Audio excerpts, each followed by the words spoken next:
The TCU Health Center is out of vaccinations unless you have an underlying illness. But don't fret, because local pharmacies... Ahora, los fanáticos que vengan al partido no se van a sentar en cualquier lugar, sino en asientos como estos, que están hechos de piel. Y no se preocupe porque no se van a quemar con el calorón que hace ahorita. And based on the reactions here tonight, it doesn't look like Frog fans are disappointed that they'll be playing Boise State. It started with a box of Cheez-Its and watermelon Kool-Aid in his basement back in Kansas. Not only is melanoma the most common form, it's also the deadliest form of skin cancer. If you haven't gotten your routine flu vaccine from the health center yet, you may have to wait a little longer. Vice Chancellor Don Mills says TCU ordered nearly 1,000 more seasonal flu vaccines this year than they did last year. But because of a logistical issue, they've only gotten about half. I'm discouraged about the shortage of the vaccinations because I think we did everything that we needed to do, and we just aren't able to get delivery, and that's discouraging. RAs, hall directors, residential housekeepers, and student nurses were given priority to be vaccinated at the health center. Mills says because they have to interact with so many people or work in unsanitary environments, they're more likely to catch the virus. The government has set up a priority system for delivery of vaccines. They deliver first to places where people are most at risk for the seasonal flu. Students with underlying illnesses are also on the priority list. If you have asthma, we want to be sure that you had access to the flu vaccine, or if you have diabetes or anything like that, because the flu could be so much more dangerous for you than for a normally healthy person. The TCU Health Center is out of vaccinations unless you have an underlying illness. But don't fret, because local pharmacies have assured TCU that there's plenty to go around. Mills says he isn't as worried about the seasonal flu as much as he is the H1N1 virus. He's still expecting another outbreak. The worry is that we don't know much about the H1N1 virus, and we don't want, if it mutates in any way, we want people to be vaccinated, so a mutation which may be a more serious illness than what we've seen so far, that the vaccination will take care of that. The university will be receiving 10,000 H1N1 flu vaccines within the next couple of weeks. The full order is expected to arrive. Lizzie Hicks doesn't use a tanning bed anymore. During her freshman year, she tanned every day like she did for 3 years. But then she started noticing more than color changes on her skin. White spots started to appear on her back. It's just kind of freaking me out a little bit because like sometimes it can be, I looked it up and it was like either a fungus or sunspots. And I was like, that's not, I don't think that's a good combination. So I just stopped. They turned out to be sunspots, which can look similar to some forms of melanoma. Dermatologist Stephen Mayberry specializes in skin cancer and says UV ray exposure is a leading cause of melanoma, the most common form of cancer in the U.S. Not only is melanoma the most common form, it's also the deadliest form of skin cancer. The risk of getting melanoma triples for those who tan, even if just on occasion. And it's becoming more common among women between the ages of 20 and 29. We're just reaching a critical mass where at this point in time we're expecting 1 out of 5 Americans to develop skin cancer sometime during their lifetime. Tanning technicians know the risks of fake baking, but say they limit overexposure to lower the danger and follow federal regulations. You know, tanning can be an enjoyable experience if you take safety precautions, just like any other thing in life, flying in an airplane, driving a car, there are risks involved, but you can always do things to mitigate those risks, such as wearing a seatbelt, following traffic laws. Dr. Mayberry says exposure to UV light can be healthy for the skin because the body converts it to vitamin D, but you only need the sun in moderation. He says the light you get from walking to your car or to class is more than enough.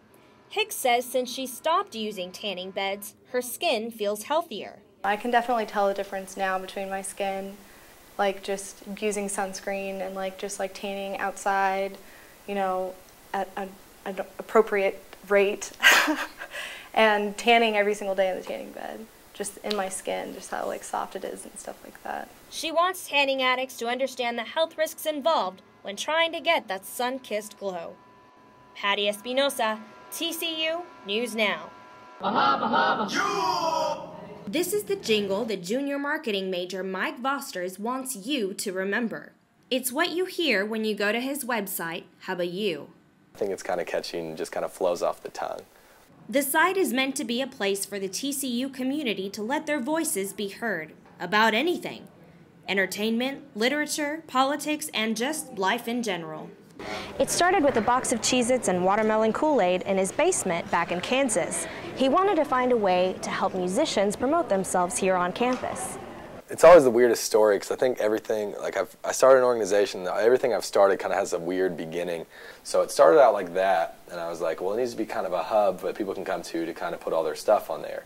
And then it just kind of compounded. I was like, why not do writing? Why not do opinion? Why not make it just a full-blown media outlet? Since its launch in August, more than 1,700 people have visited the site at least once, generating more than 18,000 page views. It's a great outlet for students and faculty alike to basically share their ideas and their opinions on certain issues, especially hot-button issues that really need an open forum for discussion. Vosters and his team of 20 students working on How About You say they have complete control over the site and its content. We don't want it to be censored. It's not affiliated directly with TCU. We want it to be a platform where students can really state their opinions and say, and not be afraid. Vosters says the site is still in its developing stages and is anxious to see how successful it turns out to be. Patty Espinosa, TCU News Now.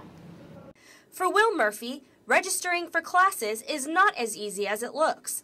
A lot of thought goes into deciding what classes he'll take. And once I look at the classes that really interest me, I break it down to which professor to take. So I typically get on Rate My Professor because it's free. You know, a good professor can make or break a class, so. For others, talking to friends is the best way to decide on a class schedule.